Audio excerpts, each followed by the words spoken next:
Ryan Gosling is regarded by many to be one of the greatest actors of our generation. He has been in so many films and always delivers. But what about Ryan Gosling makes him so great? Gosling is often praised for making any character believable. But as an actor, it is your job to make the character you're playing believable. Otherwise, we would just go to the movies to see the actors, not the characters. And we would never do that, ever. If an actor's performance is believable, then just think of it as another day punching in at the office. But it's relatability that makes an actor go from good to great. These performances are some of the greatest in history because many are able to sympathize and relate to the character on the screen. As you're watching, you feel like you're in their shoes and they're in your shoes. The reason why relatability is the most powerful tool in an actor's arsenal is because people love themselves. When I think of a great character, I always just think of people like me. Sad, horny, and alone. Now, what makes Ryan Gosling go from a good actor to a great one is his ability to display at least one of these three relatable aspects in all of his roles throughout his career. So let's break them down.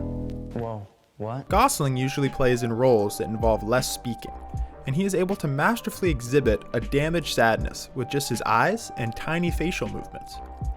In Lars and the Real Girl, Ryan Gosling plays a character that is a sad, damaged introvert that is flooded with autism. He is asked if he has a girlfriend, and he says no. I, for one, have been in this situation all my life, and I have worn the same exact face. Shortly after this, Lars is approached by a female. He has a deep sadness and inability to connect that is displayed simply through his eyes and a tiny smirk. Directors rely on Gosling and his reaction shots to show his sadness, to relate to the audience. Gosling can relate to the audience better with his face than with any piece of dialogue. No one quite shows a deep sadness like Ryan and his eyes do.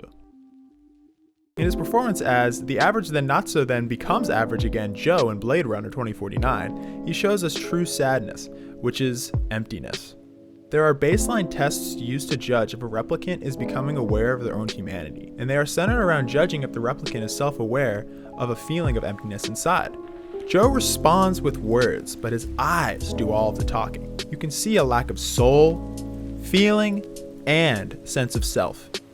Just like me. But in the second test, you can see the true sadness because he realizes his emptiness, all through his glazed over eyes. Gosling's eyes show that there's something inside him that's hard to explain. They talk about the boy, but he's still the same.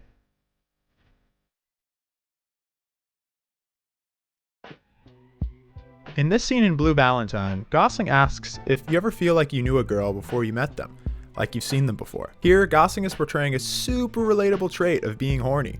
If you get a little pussy, I think all the mentalness will go away from you.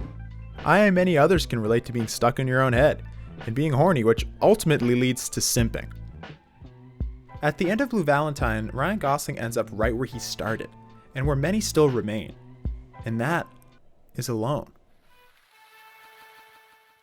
In many of Ryan Gosling's movies, he ends up dead, alone, or both. Blue Valentine, Place Beyond the Pines, Blade Runner 2049, La La Land, and Drive. This is super relatable because everybody ends up alone in one way or another.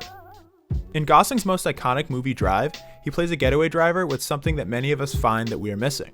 That something is interaction with the opposite sex.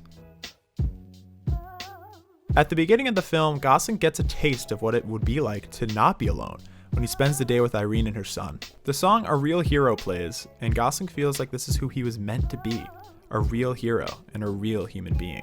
At the end of the film, A Real Hero plays again, but instead of living happily ever after with Irene, Gosling drives off alone and wounded. Ryan Gosling in Drive presents us with great acting, and that's because he exhibits three of the most relatable qualities. The driver, like so many of us lads, ends up sad, horny, and alone. To be alone is to be a real human being. Thanks for watching.